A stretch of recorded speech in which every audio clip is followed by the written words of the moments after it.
Hi students, welcome to our channel. 10th standard இங்கிலீஷ்க்கு எக்கச்சக்கமான videos கொடுத்துருக்கோம். அது எல்லாருமே நிறைய ஸ்டூடெண்ட்ஸ் பார்த்துருப்பீங்க. இப்போ இந்த வீடியோவில் நம்ம என்ன பார்க்க போகிறோம்னா இந்த 2 மார்க் கொஷின்ஸ். உங்களுக்கு 2 மார்க் இருக்குதுல, ஒரு 10 into 2 20 மார்க்ஸ்க்கு பார்ட் 2 வந்துருக்குது. இதில் ஒரு 4 செக்ஷன்ஸ் இருக்கும். இந்த 4 செக்ஷன்ஸில் எப்படி வந்து ஃபுல் மார்க்ஸ் ஸ்கோர் பண்ணுறது அப்படின்ற அந்த டிப்பை இந்த வீடியோவில் நம்ம பார்க்க போகிறோம். ஸோ தயவு செஞ்சு இந்த வீடியோ ஸ்கிப் பண்ணாமல் கடைசி வரைக்கும் பாருங்கள். கண்டிப்பாக இந்த வீடியோ உங்களுக்கு ஹெல்ப்ஃபுல்லாக இருக்கும். ஸோ அது மட்டும் இல்லாமல் இந்த வீடியோ பார்க்கறதுக்கு முன்னால் நீங்கள் நம்ம சேனலை இன்னும் சப்ஸ்கிரைப் பண்ணலைன்னா பண்ணிவிட்டு தயவு செஞ்சு இந்த வீடியோவுக்கும் ஒரு லைக் பண்ணிவிட்டு வாட்ஸ்அப் சேனல்லையும் ஜாயின் பண்ணிக்கிறீங்க, சரியா? ஸோ இப்போ 5 மார்க் 1 மார்க் கொஷினுக்கு டிப் வீடியோ போட்டிருந்தோம். 14 out of 14 எடுக்கிறது எப்படி அப்படின்றது. 5 மார்க் கொஷினுக்கு போட்டிருந்தோம் 10 into 5 50 மார்க்ஸ் எடுக்கிறது எப்படி அப்படின்றது. இம்பார்ட்டன்ட் கொஷின்ஸ் கொடுத்துருந்தோம் 2 மார்க் 5 மார்க்கில். முக்கியமான பேராகிராஃப் என்ன, பேராகிராஃபில் எப்படி ஃபுல் மார்க் ஸ்கோர் பண்ணுறது, இப்படி பல வீடியோஸ் கொடுத்தாச்சு. எரர் ஸ்பாட் வீடியோவும் கொடுத்துட்டேன். ஸோ தயவு செஞ்சு அந்த வீடியோஸ்லாம் பாருங்கள். கண்டிப்பாக உங்களுக்கு இந்த எக்ஸாமுக்கு ரொம்ப ஹெல்ப்ஃபுல்லாக இருக்கும். நீங்கள் 100க்கு above 90 ஸ்கோர் பண்ணணும்னு நினைக்கக்கூடிய ஸ்டூடெண்ட்டாக இருந்தீங்கன்னா உங்களுக்கு கண்டிப்பாக அது எல்லா வீடியோஸுமே ஹெல்ப்ஃபுல்லாக இருக்கும், சரியா?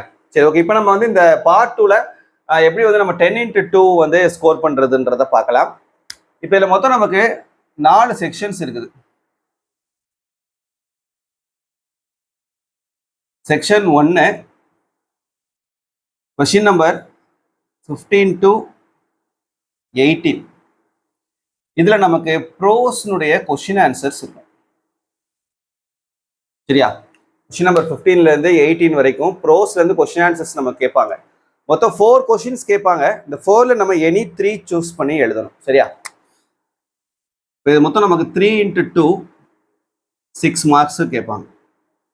இப்போ இதுக்கு முன்னால உள்ள ப்ரீவியஸ் இயர் கொஸ்டின் பேப்பர்ஸ் 2023-24 எடுத்து பார்த்தோம்னா நம்ம கொடுத்துருக்கக்கூடிய அந்த இம்பார்ட்டன்ட் கொஷின்ஸை நீங்கள் படிச்சிருந்தீங்கன்னாவே 3 கொஷினும் அட்டன் பண்ணுற மாதிரி தான் இருக்குது. நம்ம ப்ரீவியஸ் வீடியோஸ்னுடைய இதில் வந்து நம்ம டிஸ்கிரிப்ஷனில் கொடுத்துருந்தோம் ஒரு பிடிஎஃப். அது ப்ரோஸ்னுடைய இம்பார்ட்டன்ட் கொஷின்ஸ் அதில் இருக்குது.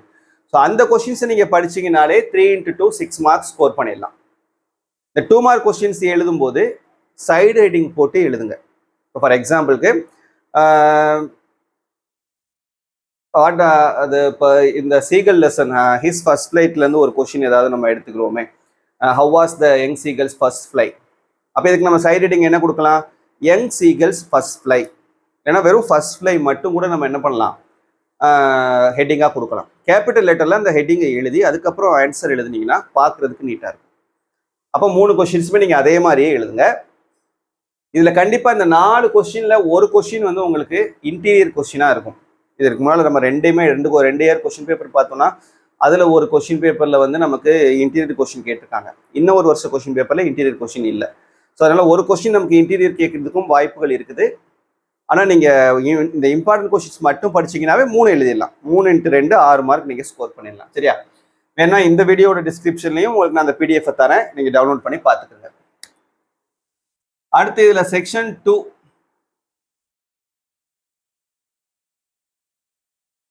செக்ஷன் 2 வந்து கொஸ்டின் நம்பர் 19ல இருந்து 22 வரைக்கும் இது போயமுடைய அப்ரிசியேஷன் கொஸ்டின்ஸ்,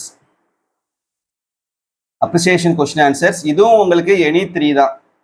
3 into 2 6 மார்க்ஸ். இதுவும் உங்களுக்கு 6 மார்க்கு உள்ளது கேள்வி தான். இது வந்து உங்களுக்கு 4 கொடுத்து 3 எழுதுறது தான். ஸோ இதுக்கும் நாம இம்பார்ட்டன்ட் கொஸ்டின்ஸ் கொடுத்துருக்கோம். அதோடைய பிடிஎஃப் லிங்கை நான் இந்த வீடியோட டிஸ்கிரிப்ஷனில் தரேன். ஸோ அதை நீங்கள் படிச்சிங்கனாலே போதும். 3 into 2 6 மார்க் எடுத்துடலாம், சரியா? ஒவ்வொரு போயம்லையும் மொத்தம் இருக்கக்கூடிய 7 போயம்ல இருக்கக்கூடிய முக்கியமான அப்ரிசியேஷன்ஸ் கொடுத்துருக்கேன். ஸோ இதுதான் உங்களுக்கு ரிப்பீட்டடாக திரும்ப கேட்குறாங்க, சரிங்க? அதை மட்டும் நீங்கள் படிச்சிங்கனாலே போதும். கண்டிப்பாக என்ன பண்ணிடலாம், 3 into 2 6 மார்க்ஸ் எடுத்துடலாம். அப்போ இந்த செக்ஷன்லையும் நீங்கள் ஃபுல் மார்க்ஸ் ஸ்கோர் பண்ணிடலாம். அப்புறம் இதில் செக்ஷன் 3. இதில் செக்ஷன் 3 வந்து நமக்கு கிராமர். இதான் வந்து நமக்கு முக்கியமான கான்செப்ட்ஸ். இந்த 2 மார்க் பொறுத்த வரைக்கும் சேலஞ்சிங்கான செக்ஷன் அப்படின்னா இதுதான். கொஸ்டின் நம்பர் 23, 24, 25, 26, 27 மொத்தம் 5 கொடுத்து நீங்கள் 3 எழுதணும். இல்லை 23ல் வாய்ஸ் இருக்கும், 24ல் ஸ்பீச் இருக்கும், 25ல் சிம்பிள் காம்பவுண்ட் காம்ப்ளெக்ஸ் இருக்கும், 26ல் rearrange the sentence words இருக்கும், rearrange the words. 27ல பங்க்சுவேஷன். இந்த செக்ஷன்ல ஃபுல் மார்க் எப்படி ஸ்கோர் பண்றதுன்னு சொல்றேன், நல்லா கவனிச்சுக்கோங்க. படிக்கக்கூடிய ஸ்டூடெண்டா இருந்தீங்கன்னா நீங்க ஆல்ரெடி நிறைய எக்ஸசைசஸ் ஒர்க் அவுட் பண்ணி பார்த்துருப்பீங்க. உங்க ஸ்கூல்லேயும் நிறைய ட்ரைனிங் கொடுத்துருப்பாங்க. ஸோ அதனால இந்த பார்ட்ல ஃபுல் மார்க் ஸ்கோர் பண்றதுன்றது உங்களுக்கு ஒரு சேலஞ்சிங்கான விஷயமா இருக்காது. ஆனால் ஆவரேஜா படிக்கக்கூடிய ஸ்டூடெண்ட், ஸ்லோ லேர்னர்ஸ்க்கு நான் இந்த செக்ஷன் பத்தி பேசவே விரும்பல. ஆவரேஜா படிக்கக்கூடிய ஸ்டூடெண்ட்ஸ், எனக்கு இதுல ஃபுல் மார்க் எப்படி சார் நான் வாங்குறது, எனக்கு கொஞ்சம் சொல்லுங்க சார் டிப்ஸ் அப்படின்னா, நான் சொல்றதை கரெக்டாக கவனிங்க. இதுபடி நீங்க ப்ரிப்பேர் பண்ணீங்கன்னா கண்டிப்பா இந்த செக்ஷன்ல நீங்க 3 into 2 6 மார்க்ஸ் வாங்கிடலாம். இந்த செக்ஷன்ல எத்தனை தான் 3 into 2 6 மார்க்ஸ், இந்த 6 மார்க் நீங்க வாங்கிடலாம். ஃபர்ஸ்ட் ஒன் பாத்தீங்கன்னா வாய்ஸ். இந்த வாய்ஸ்க்கு நீங்க என்ன செய்யணும்னா, உங்களுக்கு புக்ல இருக்கக்கூடிய எக்ஸசைசஸ்,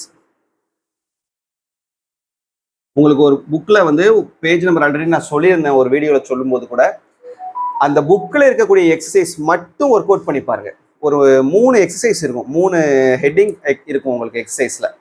மொத்தம் ஒரு 30 சென்டென்ஸோ என்னமோ உங்களுக்கு இருக்கும். இந்த 30 சென்டென்ஸ் மட்டும் தரோவா ஒர்க் அவுட் பண்ணி பாருங்க. ஆக்டிவ் டு பேசிவ் கேட்டாலும் எழுதணும், பேசிவ் டு ஆக்டிவ் கேட்டாலும் எழுதணும். 30 சென்டென்ஸ் மட்டும் தரோவா இருந்தீங்கன்னா இந்த வாய்ஸ் நீங்க எழுதிடலாம். இதுக்கு உங்களுக்கு கண்டிப்பா 2 மார்க் வந்துடும். உங்க புக்ல அந்த எக்ஸசைஸ்ல இருந்தா உங்களுக்கு கேட்பாங்க வாய்ஸ். அடுத்து இந்த சிம்பிள் காம்பவுண்ட் காம்ப்ளெக்ஸ் இருக்கு பாருங்க, இதுவும் உங்களுக்கு புக்ல எக்ஸசைஸ் இருக்குது. புக்ல எக்ஸசைஸ் இருக்குது, சிம்பிள் காம்பவுண்ட். இதுவும் ஒரு 20 சென்டென்ஸோ என்னமோ இருக்குது. அந்த 20 சென்டென்ஸ் மட்டும் நீங்க தரோவா ஒர்க் அவுட் பண்ணி பாருங்க. அந்த 20 சென்டென்ஸ் இருக்குன்னா இப்போ உங்களுக்கு சிம்பிள் டு காம்பவுண்ட் மட்டும் உங்களுக்கு புக்ல மாற்ற சொல்லியிருக்கலாம். ஆனா உங்களுக்கு கொஸ்டின் பேப்பர்ல காம்பவுண்ட் கொடுத்துட்டு சிம்பிளா மாற்ற சொல்லலாம். அதாவது அப்படியே ஆன்சரை கொடுத்துட்டு கொஸ்டினா மாற்ற சொல்லலாம். ஸோ அப்படி கேட்பேன். ஸோ அப்படி கேட்டாலும் எழுதுறதுக்கு நீங்க ரெடியா இருக்கணும். அந்த 15-20 சென்டென்ஸ் மட்டும் தரோவா படிங்க. இதுல கண்டிப்பா நீங்க 2 மார்க் எடுக்கலாம். புக் பேக் எக்ஸசைஸ் மட்டும் பாத்தீங்கன்னா வாய்ஸ்ல 2 மார்க், ஸ்பீச்ல சிம்பிள் காம்பவுண்ட் காம்ப்ளெக்ஸ்ல 2 மார்க். ஆனா ஸ்பீச் வந்து உங்களுக்கு ஜென்ரலா தான் கேட்பாங்க. இது நீங்க ரூல்ஸ் தெரிஞ்சாதான் எழுத முடியும். அப்ப ரூல்ஸ் தெரிஞ்சா எழுதிக்கிறீங்க, இல்லைன்னா இந்த கான்செப்டை நீங்க அவாய்ட் பண்ணிக்கிறது நல்லது. இந்த இருக்கு பாருங்க, ரீஅரேஞ்ச் த வேர்ட்ஸ். இந்த ரீஅரேஞ்ச் த வேர்ட்ஸ் உங்களுக்கு புக்ல இருக்குது. புக் எக்ஸசைஸ்ல ஒரு 5 எக்ஸசைஸ் மட்டும் இருக்குது. ஒரு 5 சென்டென்ஸ் மட்டும் இருக்கு. இந்த 5 மட்டும் பாருங்க, அதுல இருந்து கண்டிப்பா உங்களுக்கு 2 வந்துடும். 2 மார்க் எடுத்துடலாம். இந்த பங்க்சுவேஷன் வந்து உங்களுக்கு புக்ல இருந்து தான் கேட்பாங்க. ஆனா இது எதுல இருந்து கேட்பாங்கன்னு சொல்ல முடியாது. புக்குக்கு உள்ள இருந்து கேட்பாங்க. ஏதாவது ஒரு ப்ரோஸ்ல இருந்து ஒரு லைனையோ சப்ளிமெண்ட்ரில இருந்து ஒரு லைனையோ எடுத்து கொடுத்து உங்களுக்கு கேட்பாங்க. அப்ப நீ ஒவ்வொரு லைன் பை லைனா ரீட் பண்ணியிருந்தாதான் இந்த கான்செப்ட்ல ஒரு நாள் 2 மார்க் எடுக்க முடியும். அது உன்னுடைய விருப்பம். நீ அட்டன் பண்றதா இருந்தா பண்ணிக்க, இல்லைன்னா விட்டுறதா விட்டுக்க. பட் இந்த 3 கான்செப்ட்ல நீ தரவா இரு. Voice, simple compound complex, rearrange the words. இதுல நீ தரவா இருந்தீங்கன்னா இந்த 6 மார்க் அப்படியே தூக்கிடலாம். சரியா? அடுத்து உங்களுக்கு செக்ஷன் 4. இந்த செக்ஷன் 4 வந்து கொஸ்டின் நம்பர் 28 ரோட் மேப்.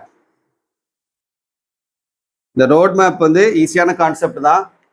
இதுல 2 மார்க் நீங்க ஸ்கோர் பண்ணணும்னு நினைச்சீங்கன்னா ஒரு 4 இன்ஸ்ட்ரக்ஷன்ஸ் நீங்க எழுதினீங்கன்னா போதும். இன்ஸ்ட்ரக்ஷன்ஸா தான் எழுதணும், பேராகிராஃபா எழுதக்கூடாது.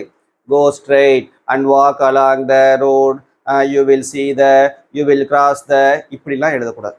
சிம்பிளா எழுது. Go straight, turn left, turn right, walk past the, reach the, இந்த மாதிரி சிம்பிளான இன்ஸ்ட்ரக்ஷன்ஸ் ஒரு 4 இன்ஸ்ட்ரக்ஷன்ஸ் மட்டும் எழுதினீங்கன்னா இந்த ரோட் மேப்ல 2 மார்க்ஸ் ஸ்கோர் பண்ணிடலாம். ரேரா என்ன பண்ணுவாங்கன்னா இந்த ரோட் மேப்புக்கு பதிலாக உங்களுக்கு ஸ்லோகன் ரைட்டிங் கேட்கறதுக்கான வாய்ப்புகள் இருக்குது. இதுவும் உங்களுக்கு புக்ல இருக்கு. இந்த ஸ்லோகன் ரைட்டிங் உங்களுக்கு புக்ல இருக்கு. ஸோ அது நீங்க பார்த்துக்கிட்டீங்கன்னா இதுல நீங்க 2 மார்க். பட் இது ரேர் தான். உங்களுக்கு 99% ரோட் மேப் தான் கேட்போம். சரியா? So that's it. இதான் வந்து உங்களுக்கான கான்செப்ட். ஸோ இதுல நீங்க 2 மார்க்கு, ஆக மொத்தம் 20 மார்க். ஓகேவா? இதில் நான் சொன்ன இன்ஸ்ட்ரக்ஷன்ஸ் எல்லாத்தையும் கரெக்டாக ஃபாலோ பண்ணி படிங்க. கண்டிப்பாக நீங்கள் இந்த பார்ட் பொறுத்த வரைக்கும் ஃபுல் மார்க் ஸ்கோர் பண்ணலாம். சரியா? இங்கிலீஷில் மார்க் ஸ்கோர் பண்ணுறது அப்படின்றது கொஞ்சம் கஷ்டமான விஷயம்தான். பட் வந்து ஒரு 85-90 மார்க்ஸ் வரைக்கும் எடுக்கிறது ஈஸியானது. அதுக்கு மேலே மார்க் போகிறது தான் கொஞ்சம் கஷ்டமான விஷயம். நீங்கள் இந்த வீடியோ பார்க்கக்கூடிய ஒவ்வொருத்தவங்களும் கண்டிப்பாக அபவ் 90 எடுக்கிறதுக்கு என்னுடைய பெஸ்ட் ஆஃப் லக் உங்களுக்கு எல்லாருக்கும் நான் சொல்லிக்கிறேன். கண்டிப்பாக நல்ல மார்க் ஸ்கோர் பண்ணுங்கள். சரியா? தேங்க்யூ.